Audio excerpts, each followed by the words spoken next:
What's up, everybody? Happy Friday. Okay. I'm a little irritated by something because I read something last night on Google that pissed me off a little bit. John Paul Lavoisier and Farrah Fath, who played Rex and Gigi Balsam on One Life to Live, have quietly and secretly broke up. I'm pissed about that because they were one of my favorite couples. They were one of my real life favorite soap couples. But I can understand why they broke up because she was ready to get married. He wasn't. So I could kind of understand why they broke up. I pray Rex and Gigi goes to One Life to Live when they go back, when they do the revamp. Anyway, there's something on YouTube that Jill Larson, who played Opal Cortland on All My Children, she uploaded a video of a sneak peek of the sets on All My Children. Now, I seen the video. The sets are coming together. They're not finished, but they will be finished by this Monday because this Monday is the starting of the film. They're starting to tape the first episode of All My Children this Monday. So hopefully the set will be done by then. I think it will. It looked kind of good though. It's a start. So just go on YouTube, hit All My Children sneak peek set, whatever it is, or go to soapsanddeath.com and it'll answer your question there. You can see the sneak peek. Anyway, let's get on with this video. Today's episode of General Hospital was good. They finally showed Sam and Caleb, even though it was for a minute or a few seconds. But we will definitely see Sam on Monday. Thank God. Anyway, who the hell do I start with in this episode? Because it was just so much. Who do I talk about first? I'm going to talk about Molly first. Why do they got that little girl in handcuffs like she's a common criminal? Did you not see that? They had Molly in handcuffs the whole time like she's a crook.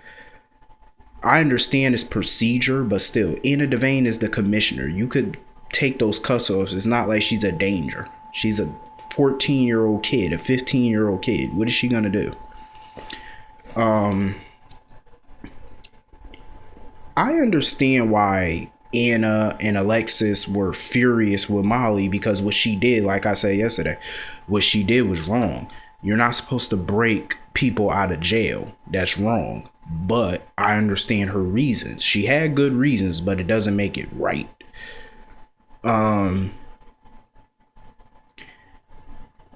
When Molly said that luckily for her, she got a good lawyer, Alexis looked like she wanted to choke her.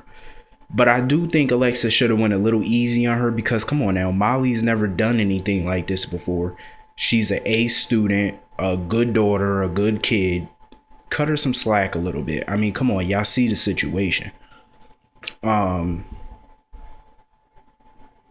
Shawn, this is what I didn't like about Shawn today. He's sitting there trying to tell Molly about TJ, tell my son, you're trying to help a kid that you don't know, but there's a kid at home that cares a lot about you and he's hurt and upset. I'm like, why are you trying to guilt her into feeling bad for TJ or whatever?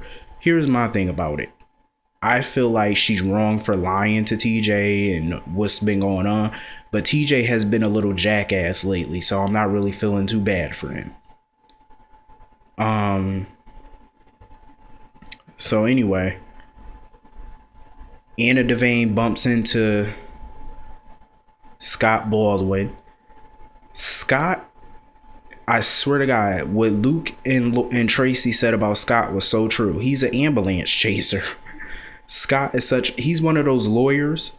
He's an ambulance chase lawyer. Like, you know what I mean? He's slimy. He is, but he's one of my favorites. And when he went up in that police department, he could not wait to brag to Anna Devane that he was engaged to Laura. Because why else would you bring up your engagement? She didn't ask you that. He obviously brought up his engagement to brag about it. Anna, that shit, like, they whole scene together was just funny. Like, it was so good seeing Anna and Scott have a scene together because it's been a while. Yeah. All right. Anyway, sorry about that. Somebody was calling me. Anyway. Scott is such a slimy bastard. I swear he is, but he's a good slimy bastard. He's a fun one. But his scenes with oh wait, before I get into his scenes with Lulu, let me go back to his scene with Anna, because his scene with Anna kind of foreshadowed something for me.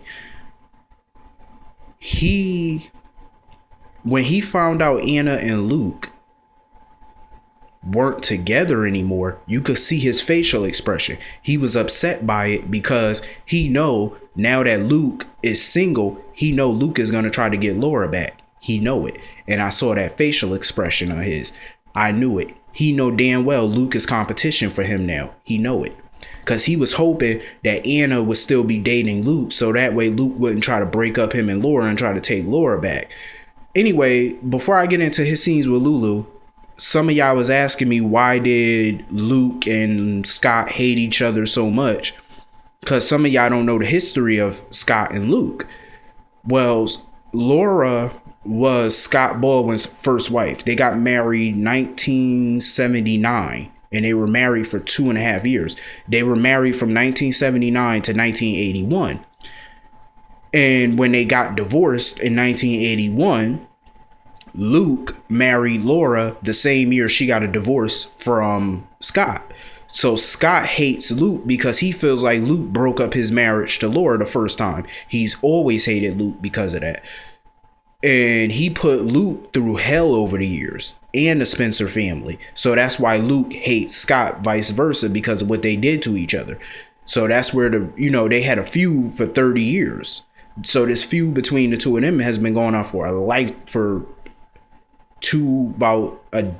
2 decades, over 2 decades. Well, not 2 decades, but about 30 years. So it's been crazy between the two of them. That's why they hate each other. Moving on. His scenes with Lulu was freaking phenomenal. Lulu was giving him all type of sass and attitude like I knew she would. Because let me tell you something. Scott was such a son of a bitch to her back in 2008 when she killed Logan Hayes, his son Logan. He was a bastard to her. He had her committed to Shady Brook. He had her committed. Johnny went through trial for the murder. It was a mess. He tried to crucify Lulu for killing his son. Here's my thing about it. I feel like I understand where Scott is coming from because Logan was his only son. So of course he wanted revenge and of course he was angry. But I have to agree with Lulu on this because I feel like she was in the right for killing Logan. It wasn't like she tried to kill him on purpose. Logan was trying to come at her. So she stabbed him. She wasn't stabbing him to try to kill him. She was stabbing him to try to get away from him. She never had intentions of killing Logan. She never wanted him dead. She was just in fear of her life. So it wasn't murder. It was self-defense. He came after her. He even took an axe and hit and banged down the door at the Metro Court with an axe. So trust me, if somebody comes banging down your door with an axe, hell yeah, you're going to be scared and be fearful of your life. So Lulu did the right thing in stabbing him. So Scott needs to get over it. And Scott claims that he's over what she did to Logan. I could see it in his fucking eyes. He's not over it. That was his only son. His only son. Hell no, Scott ain't over it. I could see it in his eyes. He's pretending to be over it. But I do agree with Lulu on another note. I feel like Laura only accepted Scott's marriage proposal because she thought Luke moved on with Anna. So that's the only reason why she accepted the proposal. I think she loves Scott, but she's in love with Luke. She wants to be with Luke. That's the way it is. But my thing about Lulu is I feel like Lulu It wouldn't have mattered if Laura was marrying Scott or another guy. Lulu is always going to be upset because she was always upset about Luke and Laura getting a divorce. They've been divorced now for 12 years. Luke and Laura. They got a divorce in 2001. So they've been divorced for about 12 years. She's always been bitter about her parents' divorce because she's always deep down in her heart wanted them back together. Why you think she was so cold to Tracy when Luke and Tracy got married? She could not stand Tracy when Luke first married her because she always wanted her parents back together, which is understandable. But if I was Lulu, seriously, keep your eyes open around Scott. I'm gonna tell you right now. I mean, just keep your eyes open. I feel like Laura is definitely not trying to marry Scott. She's making herself believe she wants to marry Scott because she's making herself think it's the right thing to do, even though we all know it ain't. Because we all know she belongs with Luke. Moving on. Luke and Tracy, that scene was funny. When he says Scott Baldwin and she spit that liquor out, I was sitting there rolling. I was like, Tracy a mess. She was like, that ambulance tracer. I was like, Tracy is a hot mess. But I have to agree with Luke on something. I feel like maybe what if Scott Baldwin was really the one that sent the Ice Princess to Lulu? Like I said before, it could have been Scott or it could have been Helena. We don't know which one of them sent it. So it's just speculation at this point. I don't know who sent it. I feel like Luke is in denial. He keeps saying him and Laura are over. He's in denial. He know damn well he want Laura, because if you didn't care, you wouldn't care if she married Scott or not. You wouldn't give a damn if you didn't want her back. He wants her. I don't get why everybody on this episode kept on questioning Laura's competence and her mental stability. Like, I think she's definitely in her right mind, but I do believe she's marrying Scott for the wrong reasons. But I do think that she's competent. I think she knows what she's doing, but she's just making a bad decision.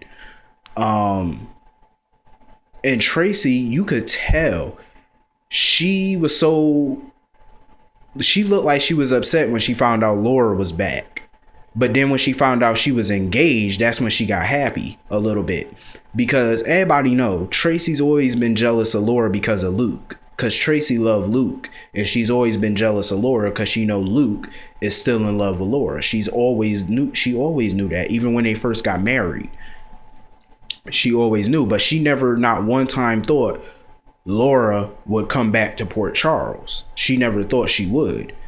Here's my opinion. I think Laura came back to Port Charles. 50% of her came back for Dante, Lulu, and this baby. The other 50% came back for Luke. I know she did. I know half of her came back for Luke.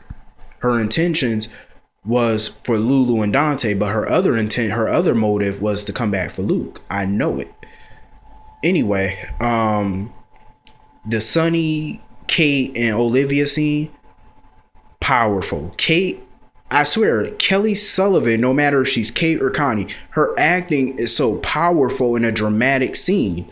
Because when she found out Trey was dead, it was so like powerful, and I actually felt bad for her. Like, you just get emotionally involved in the storyline with her, especially in the dramatic part, because I feel like she deserves an Emmy. I don't know how y'all feel about it. I feel like she deserves an Emmy. I just feel like that because she's so good in a dramatic role. Especially when she has powerful scenes like this. Furthermore, I feel like, why did Sonny just say Trey's gone? Trey's dead. Why didn't you just say, I'm being sarcastic when I say this, and I'm being funny when I say this. Why didn't you just say Trey was in the upper room? When I say somebody's dead, I don't say dead. I don't even say deceased. I say the upper room. Or if you want me to sing it, I say the upper room. That's how I do. Because I'm just saying. But anyway you say somebody's dead or in the upper room or deceased, it doesn't cushion the blow. You know what I mean? It's still going to be a low blow when you find out your child or any loved one or a friend is dead. It's still hard. It don't matter how you say it, but it's still difficult. I'm just glad Olivia and Sonny were there for her, to comfort her, to tell her what was going on. You want to know what's funny about Olivia? Why is it that lately, every time I see her, she's crying? It's like she's always crying about something. I'm like, damn, girl, are you ever going to run out of tears? I'm just saying. Moving on. John McBain, Rafe, and Lucy Coe. It is so crazy and awkward seeing the three of them unite and join forces. It's crazy to see the three of them unite. But here's my problem with John McBain. After this Caleb storyline is over and he goes back to One Life to Live for a while, I think he needs to stay there. Because ever since he's been here, you know, his son Liam. Do you not know that his son Liam's birthday was January 12th and he never mentioned his son's birthday or his son on that day? Liam McBain was born January 12th, 2011. He's 2 years old now. And John didn't even mention his birthday not once. He hasn't even mentioned Liam. So yeah, you need to go back to Landview and handle your business with your son and your baby's mama. Well, your baby mother. I say baby mother with a MUVA. Not baby mother, baby mother. That's how I say it. Because that's what Natalie is. And you know what I found out about Melissa Archer? Not only is she going back to One Life to Live, but you want to know what's funny? After One Life to Live got canceled on ABC, guess where she moved? In 2012. The bitch moved to LA. Do you not know that Ron and Frank could have easily put her in General Hospital? She lives in LA right now. And General Hospital is taped in LA. Why didn't they put her in General Hospital? She lives in LA. I mean, it could have been at least for 1 or 2 episodes. Shit, she lives in the town. That's crazy. Anyway, so I guess she's probably gonna move to Connecticut for One Life to Live. I don't know. But anyway, Lucy is batshit crazy. I'm pissed that Rafe is not Morgan Corinthos. I am so angry by that because I feel like the writers dropped the ball with that. Whoever hires these actors are so deluded and dumb. You should have made the kid Morgan. He looks like a Corinthos. And when is they gonna let that boy shower? You know how many times he done been wearing that blue shirt? Let that boy shower. I know he humming right now. Let him shower. He's been wearing the same clothes for ever since he got on the show. Do they not have showers? Let him shower. That's nasty. It's called hygiene. I'm just saying, I'm not dissing him. I'm just dissing the writers and the people who don't let the kid shower. So apparently Caleb is not a vampire or something. I didn't understand that part. I think he believes he's a vampire, but he's not really a vampire. I don't know. Y'all let me know because I missed that part where they was talking about what the hell Caleb is. So inform me about that, please. Anyway, if you want to follow me on Twitter, It's at Davon Brock, DAVON So follow me on Twitter. Follow me on Instagram at Davon Brock. It's the same name as the Twitter name. Follow me on Instagram, DAVONBROCK. Anyway, that concludes my episode for today. I hope all of you have a wonderful weekend. Don't do anything I wouldn't do. Stay safe, and I will see all of y'all Monday for another crazy ass episode. See you all later. I'm out.